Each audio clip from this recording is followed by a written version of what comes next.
wonderful to be here today with each one of you. Today, I'm going to talk about this crossroads of should and must. But before I begin, I wanted to say that if you have any thoughts or questions, comments, ideas, concerns, big concerns about what I'm about to share with you, tag anything that you put online with choose must. And after the talk, I'm going to jump onto Instagram, Twitter, and I would love to continue the dialogue there so that people who are watching at home or people who can't be here today have the benefit of knowing what you guys are thinking about, what questions you're asking. About a year ago, April 8th, 2014, I wrote an essay and I put it on Medium. It was called The Crossroads of Should and Must. So I'm sure, like so many people in the audience, you guys post things online every day, all of the time. I think yesterday I maybe posted half a dozen tweets, 3 Instagrams. Today I'm on 2. You guys probably post things all the time as well. The spirit of posting this essay was similar, except something happened with this little post that had never happened with anything else I had put online. Within 2 weeks, it was tweeted to over 5 million people and read by over 250,000 readers. Wow. What was happening? I didn't know, but I wanted to find out. So I began talking with people. I began talking about these ideas. I began bringing it up, and the post eventually evolved into a book, which, because the universe is so cool, comes out on April 8th, 2015, which is exactly 1 year to the day of the original post. How that works, I don't know. So today, it's a really special moment to be here and to be talking with each of you because I'm in this moment where the book is complete, it's off being printed, and there's a wonderful vantage point at this particular moment in time. And so today I want to share some of the questions that have been coming up about this work repeatedly and that I've had time to really sit with and be present to. But before I get into that, I wanted to take you back and start with where the story all began. Specifically, my journey began with a dream. A recurring dream that I had every night for weeks, months. I would close my eyes when I would go to sleep, and I would step into a white room.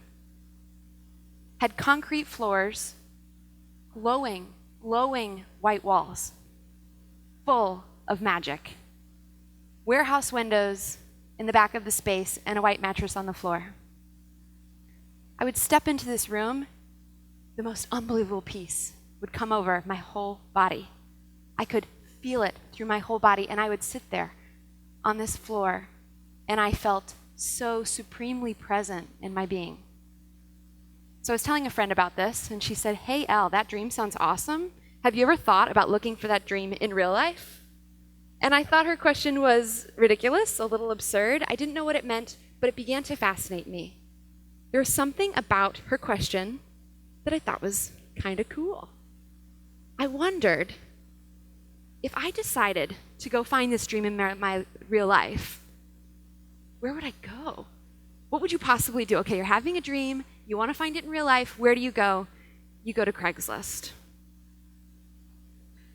I had no idea what to type into that search box. It was a very out-of-body experience to be searching through these listings, not knowing what I was looking for or what I would find, but I just had this inexplicable feeling that what I was looking for, in some crazy way, was also looking for me too. I had this feeling that it was inevitable. And so I kept searching. I didn't tell anybody. I'm scrolling through the posts, and one day on the screen, there it was. Literally, oh wow, I just got chills down my arm. It was the white room from my dreams. How do we explain this? It was wild. And there was an open house the very next day. Of course.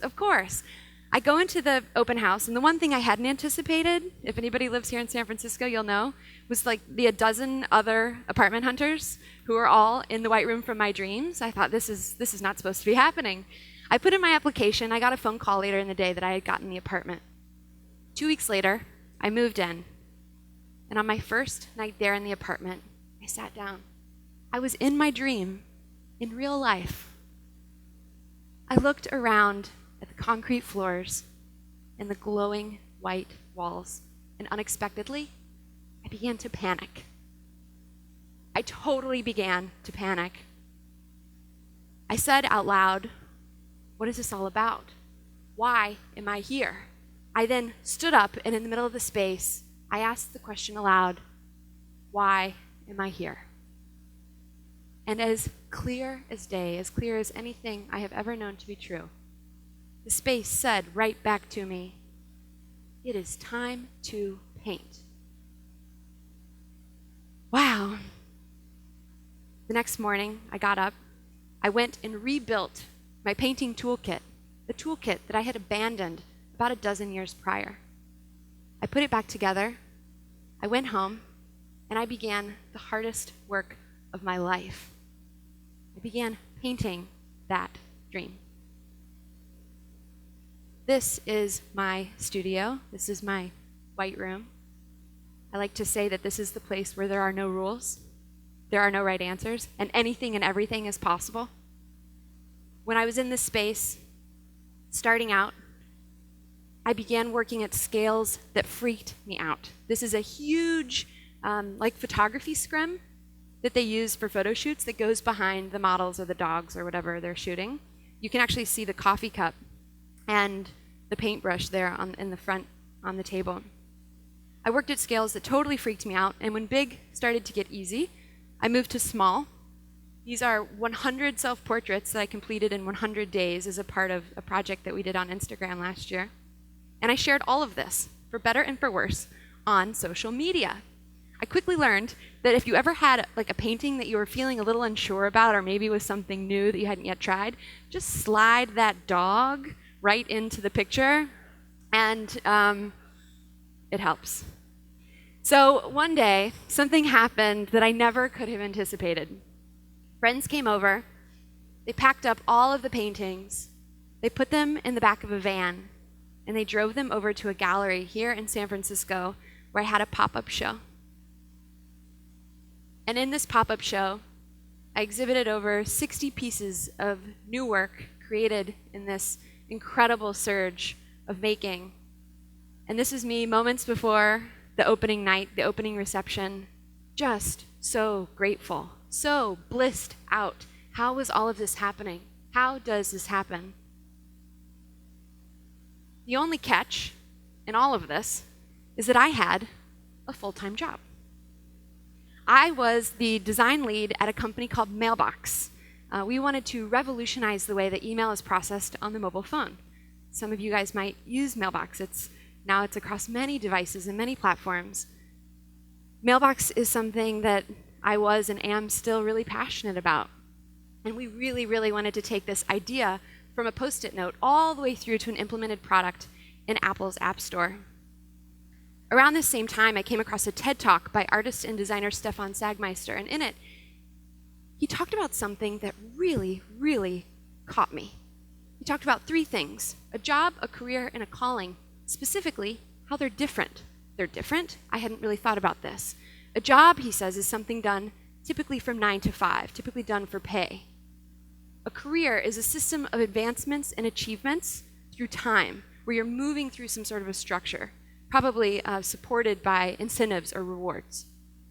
And a calling is something that we maybe don't get paid to do, but we do it for intrinsic value.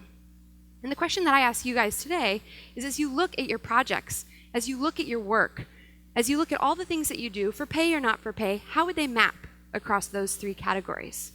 I think it's really, really important to recognize where things are landing, because it would be a real, real tragedy if we automatically assumed our jobs or even our careers are our callings, because that's not always the case. So I started thinking about these three things. At the same time, I was reading a book by Arianna Huffington about Picasso, a biography about his life.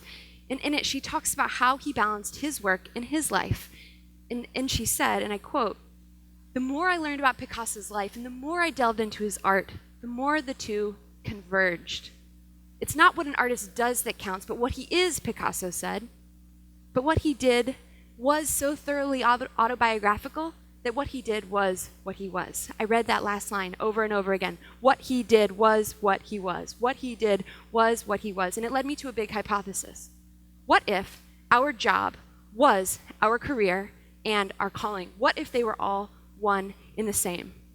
What if you could no longer tell where a product ended and a person began? What if we no longer needed titles? What if we no longer needed vacations from our work? What if the idea of going to work no longer even made sense? Because in this world, when your job is your career, is your calling, you no longer go to work at all. You are the work. Back at the startup, back at Mailbox, it was 9 a.m., February 8th, when we released Mailbox into the world. And we had a waiting list for our app. It was an incredible moment in time, and Mailbox was wildly successful. I remember looking around on launch day at that room, at the incredible people on the team, and I remember knowing in my gut that this was clearly one of the highlights of my life, to be a part of a team having this much unmitigated success. But as I looked around, I also felt a pain. I had no idea in the back of my mind what any of this had to do with my dream of a white room. This was when the Crossroads appeared very clearly in my life. Two roads, both equally appealing, but I had to choose. I looked at my finances. I saw that I could buy myself a little bit of time to try to make a living as an artist. And I put in my notice. We all arrive at this crossroads over and over again throughout our lives, sometimes in big ways, sometimes in small ways, again and again, every day even. This crossroads appears every time we make a decision. Every time. It happens everywhere. Should is one path that you can take. Should looks like that. Should is when we decide to live our lives for someone or something other than ourselves.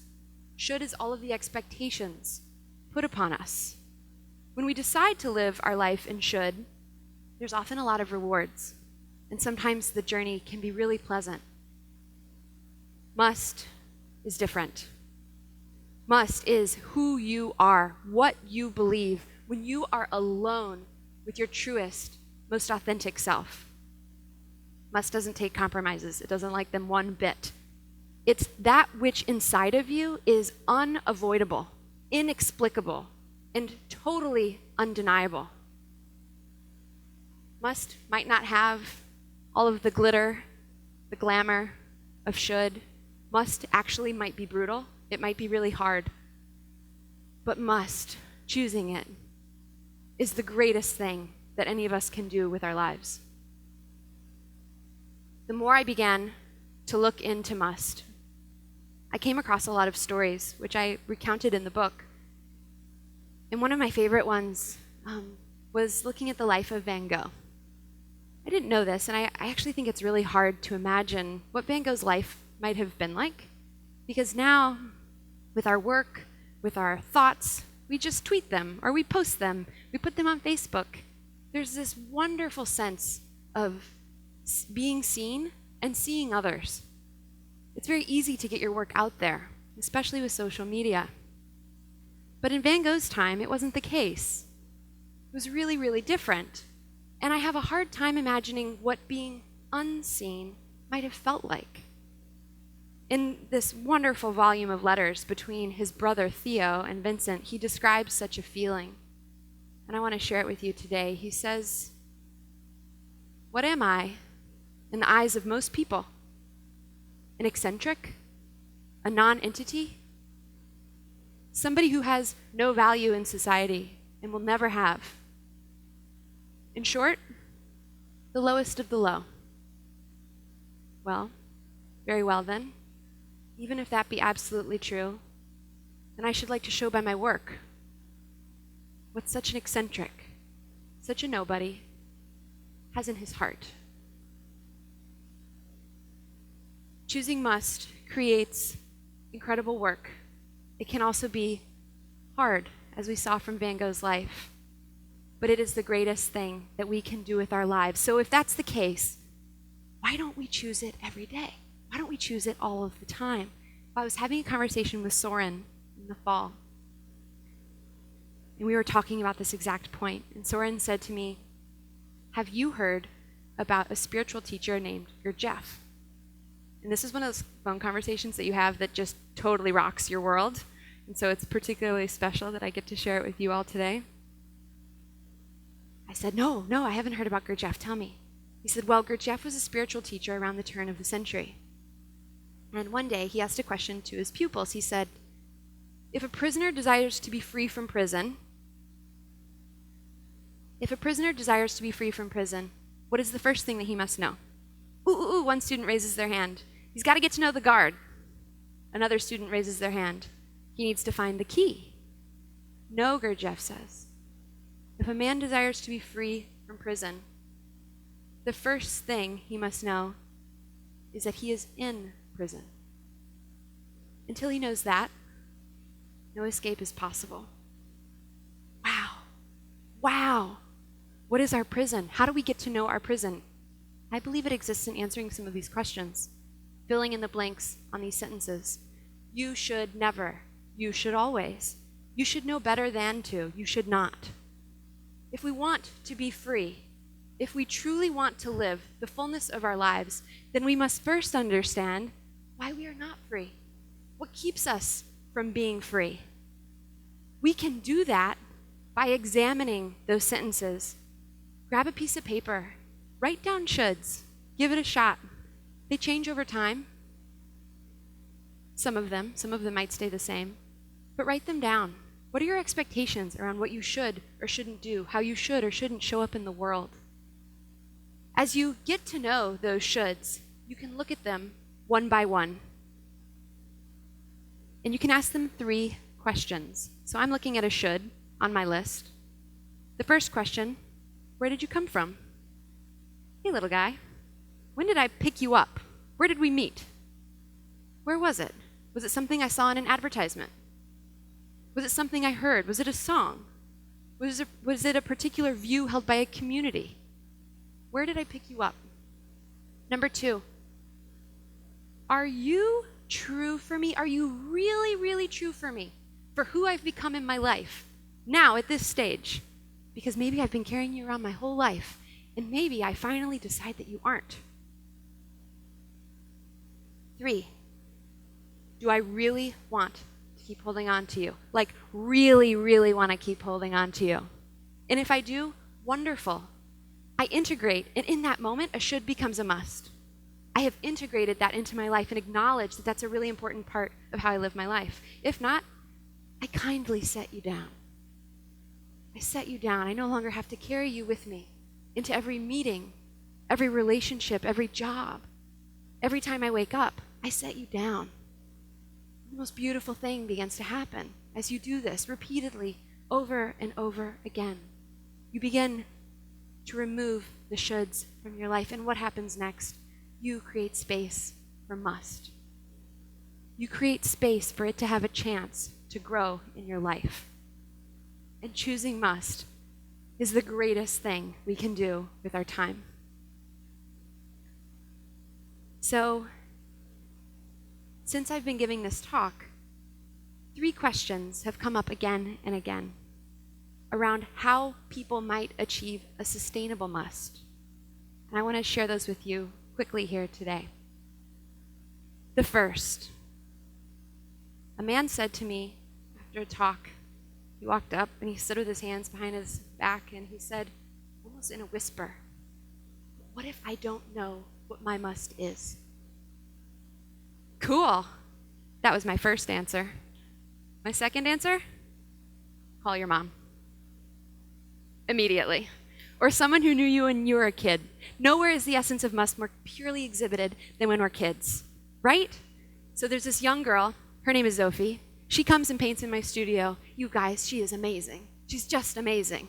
The very first time she came to the studio, I said, now, Zophie, there's only one rule. I was trying to be very cool. I said, Zophie, there's only one rule. She said, what's that? And I said, there are no rules inside of the studio. She looked at me totally unfazed. She marched right inside, mixed up a big vat of green paint, scooped into it with her hand, and as her mother stood there with her little backpack, just chucked it right across the studio, across the kitchen, across the refrigerator, across the floor. Wow, that was must. That was it. And I just stood there and I thought, do I applaud? Do I quickly begin to clean up? It was beautiful. It was amazing. Who were you as a kid?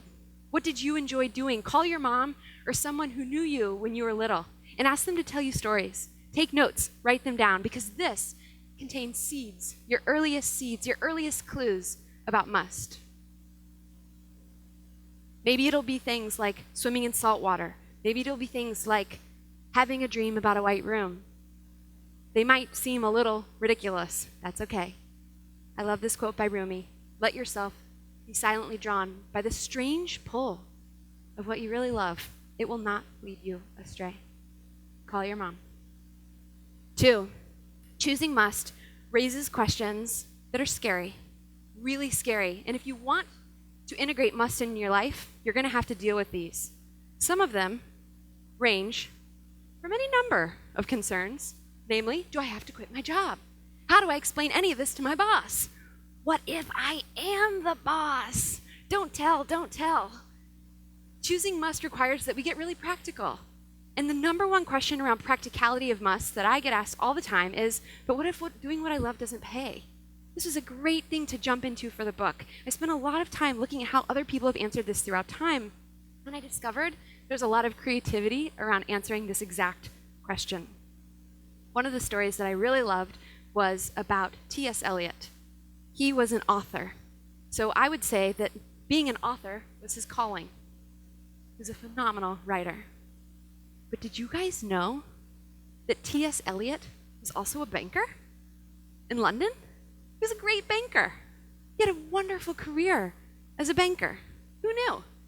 Another author, Kurt Vonnegut, he had a calling also writing books.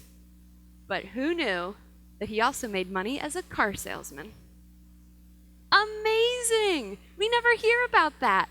What an important part of creating space in their life for must. One of my favorite stories of all of them is about the music composer Philip Glass, one of the greatest composers of our time. And he talks about how he chose to combine these elements. Before I share the quote with you, I want to put into your mind that there are so many ways that we can combine these. And the great thing about listening to these other stories and also thinking about our own lives is that we can combine these in any way that we want. Just because you do something for money, because you have a job, doesn't make that work dirty. Just because you do something, you pursue your calling, doesn't mean that you need to quit your job. There is dignity in all work. All. And you get to combine these things any way that you want so that it creates space that's right for you in your life. And Philip Glass, he was brilliant at how he combined these three things. He said, while working, I suddenly heard a noise, and I looked up to find Robert Hughes, the art critic of Time magazine, staring at me in disbelief. But you're Philip Glass! What are you doing here? Well, it was obvious that I was installing his dishwasher, and I told him I would soon be finished. But you are an artist, he protested. I explained that I was an artist, but that I was sometimes a plumber as well, and that he should go away and let me finish.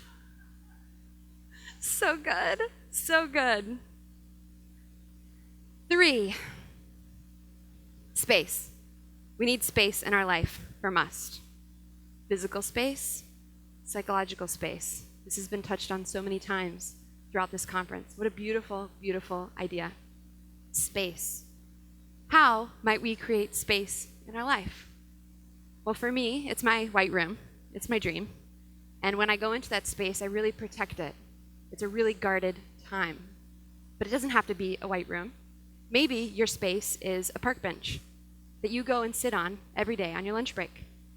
Maybe It's just a giant block through your schedule every day for 5 minutes, 6 minutes, whatever you can have time for, where you just put must. And during that time, no meetings, no phone calls, no nothing. Must. How do you make space for must in your life? Once you begin to block this space off, you will create a very fertile ground for the seeds of must to begin to blossom in your life.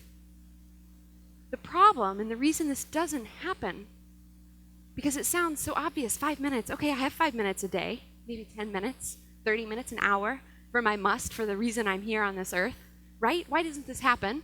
Well, it happens because we're busy. The talk we just had was phenomenal. We're so busy, and we are addicted to being busy. And if we begin to create a clearing in our life, physical, psychological, we create space for must to begin to take root. And what happens is the most amazing thing. We begin to create our lives and our work as one in the same. I was recently up in Northern California looking at the redwood trees. They're so beautiful. They grow, 360 feet tall? Did you know that their roots are only 10 feet deep? Why does this happen? Well, it happens because their roots are growing outward, and they are searching for other redwood trees. I had no idea why they were searching for other redwood trees. It's because they literally intertwine under the surface, and they hold each other up. None of us can do this on our own. And this brings me to my last point. It's not enough to reach the treasure. One must bring it back. One must find those roots under the soil to connect, to stand and grow tall and mighty like these beautiful, exquisite redwood trees. When you find your must and you begin creating space for it in your life, it will begin to grow and grow and grow. And what do? Share your must. Share it any way you can, every day, as fast as you can. Get it out. Get it out. Let it flow through you, because you never know who out there is waiting to receive it. Mark Twain once said that the two most important days in your life are the day you are born and the day you find out why. I believe that you will find the answer to that second question at the intersection between two roads. Two roads, equally appealing, but they're different. And every day, we get to choose. If you want to choose must, you can. And you can do it today. You can probably even do it on the lunch hour. Okay, what do? Find 5 minutes during lunch. Create some space to just sit. Maybe you just focus on breathing in and out must. Maybe you grab your journal and you just doodle. Maybe you write. Maybe you click buy on that book that you've been thinking about and you don't really know why. It doesn't make much sense, but it's caught you. Maybe you listen to that song that's been in your head. Why? I don't know. It's caught you. Let yourself be pulled by that strange tug of what you really love. It will not lead you astray. I want to leave you with one last story. And it's a story about a piano. About a year ago, I took myself on a date here in San Francisco, and I went to the San Francisco Symphony. And I got myself a good seat right in the front. It was just me. I got all dressed up. I got on my bike. I biked over to the symphony, parked right out front. And I went and sat down in the seats. And Andreas Schiff, he's a Hungarian pianist, he was playing Bach's French suites. And I sat down, and the man next to me, he had also come alone. I noticed. When the performance began, he just resonated. Something about this performance just vibrated that in a way that I could just feel. Just sitting next to him, I could feel it. It was incredible. Whenever there's cheering, he just clapped with a fierceness that was palpable. At the end of the performance, I leaned over and I asked him, So, what did you think? And he looked at me and he said, wow, tremendous, absolutely tremendous. I've downloaded his music for years. I've listened to all of his stuff online. But to be here in the third row, to be so close to the performance that you can feel the energy from the strings vibrating in your chest as you watch him play for 3 hours from memory with his eyes closed. That is to experience something with soul in it. Wow, I said, wow, you must be a pianist. Ooh, me? He said, laughing. No, I can't play a tune. But you know, I often have this dream where I can. Thank you.